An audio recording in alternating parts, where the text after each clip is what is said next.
ও মা, এই হাঁসটা আবার কোথা থেকে এখানে আসলো? আর এই হাঁসটি দেখে তো মনে হচ্ছে সাধারণ হাঁস না। এই হাঁসের পলকগুলো এই কেমন যেন সোনার মতন চকচক করছে।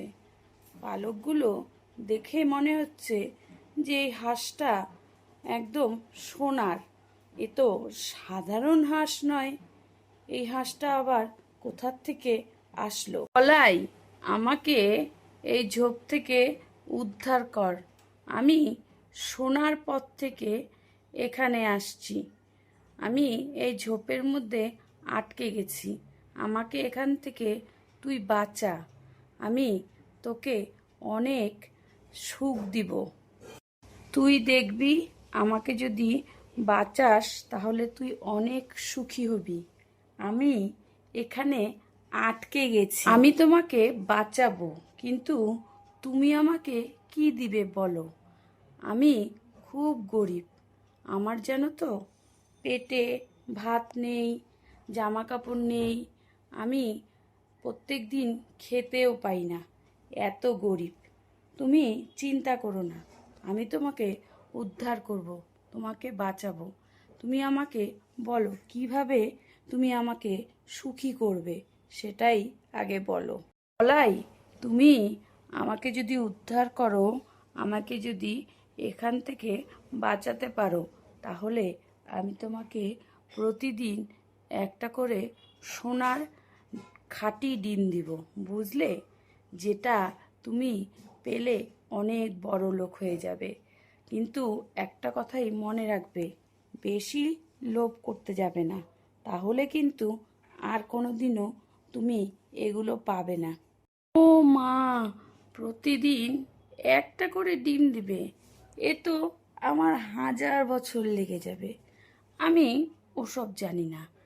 তুমি আমাকে একবারে একসাথে সব হাজার হাজার ডিম দিয়ে দাও, তাহলে আমি একবারেই বড়লোক হয়ে যাব। আমার বাপু অত ধৈর্য নেই। তুমি একটা করে ডিম দিবে আর আমি ওই একটা করে ডিম নিয়ে বসে থাকবো। তুমি আমাকে একবারে সব ডিম দাও। এইভাবে স্বার্থপরের মতন কথা বলো না। আমি তোমাকে একটা করে ডিম দিলে তোমার যথেষ্ট। এই ডিম পেয়ে তুমি তোমার অনেক স্বপ্ন পূরণ করতে পারবে। তোমার ভর্তি পেট ভর্তি খেতে পারবে, জামা কাপড় হবে, বাড়ি গাড়ি সব হবে। তুমি স্বার্থপরের মতন এইভাবে বলো না। একটা ডিমেই তোমার যথেষ্ট, তোমার সব আশা সব পূর্ণ হয়ে যাবে। আমি তোমার কোনো জাদু কিছুই দেখছি না। আমি একটা জিনিসই লক্ষ্য করছি, সেটা তোমার পেটের ভিতরে আমি দেখছি হাজার হাজার সোনার ডিম লুকিয়ে আছে। আর সেই হাজার হাজার সোনার ডিমগুলো আমার একবারে লাগবে, যাতে আমি একদিনে অনেক বড় লোক হয়ে যাই। সবাই আমাকে এক ডাকে চেনে, আর আমাকে কেউ গরিব বলে অবহেলা অপমান জানাই। তুমি এইভাবে কথা বলো না। তুমি যদি আমাকে মেরে ফেলো, তাহলে তুমি আমার কাছ থেকে আমার জাদু হারিয়ে ফেলবে একবারের জন্য। আর তুমি আমার কাছ থেকে জাদু হারালে তুমি কিন্তু অনেক বড় ক্ষতি করে ফেলবে। লোভ করো না, লোভ করতে গেলে তুমি কিছুই পাবে না, আর তুমি আমার বন্ধুত্ব নষ্ট করে ফেলবে। এই জন্য বেশি লোভ করতে যেও না বলাই। মা, সোনার হাঁসটা কোথায় গেল? আমি তো কোথাও সোনার হাঁসটাকে খুঁজে পাচ্ছি না। আমার সোনার হাঁসটা খুব দরকার। ওর পেটের ভিতরে অনেক ডিম আছে। আমি যেই চাকু আনতে গেলাম, সেই সোনার হাঁসটা লুকিয়ে গেল। আমি তো আর দেখতে পাচ্ছি না।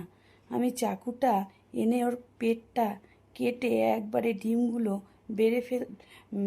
নিয়ে ফেলতাম, আর সেই ডিমগুলো নিয়ে আমার অনেক সোনা হয়ে যেত, অনেক বড় লোক হতাম। তাই তুমি আমাকে হত করতে চেয়েছিলে, আর হত করলে আমার পেটের ভিতর সব ডিমগুলো তুমি হয়তো একবারে পেয়ে যেতে। কিন্তু আমার জাদুর কাঠি হচ্ছে, আমি প্রত্যেক দিন একটা করে সোনার ডিম দিই, আর তুমি যদি সেই সোনার ডিম, সোনার মুরগি হাঁসটাকেই তুমি একবারেই হত করে ফেলো, তাহলে তুমি আর কোনোদিনও আর ডিম পাবে না। তুমি বেশি লোভ করছো, এই জন্যই তোমার এরকম হলো। আমি কি ভুল করলাম? আমার সব সোনার ডিমগুলো হারিয়ে ফেললাম। আমার বেশি লোভে আমার এরকম হলো। আমি যদি আগের থেকে জানতাম, তাহলে ওই একটা ডিম নিয়েই আমি খুশি থাকতাম। আমার খুব বড় ভুল হয়ে গেল। আমি এত ভুল কাজ করলাম, আমি বুঝতেই পারিনি। আসলে আমার লোভের জন্যই এই রকম ক্ষতি হয়ে গেল। হায় ভগবান, আমি আমার সোনার ডিম পাড়া হাঁসটাকেও হারালাম। এ তো বলাই, দেখো, তোমাকে আমি বলেছিলাম রোজ একটা করে তুমি ডিম নাও, আর তুমি এত লোভ করতে চেয়েছিলে যে আমাকে তুমি হত করে সব ডিমগুলো একদিনেই নিয়ে নিবে। তুমি আমার জাদুটা বুঝতেই পারলে না। এখন বেশি লোভে তোমার সব হারালে, একুল উকুল সব হারালে। থাকো তুমি এই গরিব হয়ে, তোমার এইরকমই শিক্ষার দরকার। হলো তো শিক্ষা, কোনোদিন আর এইরকম বেশি লোভ করবে না।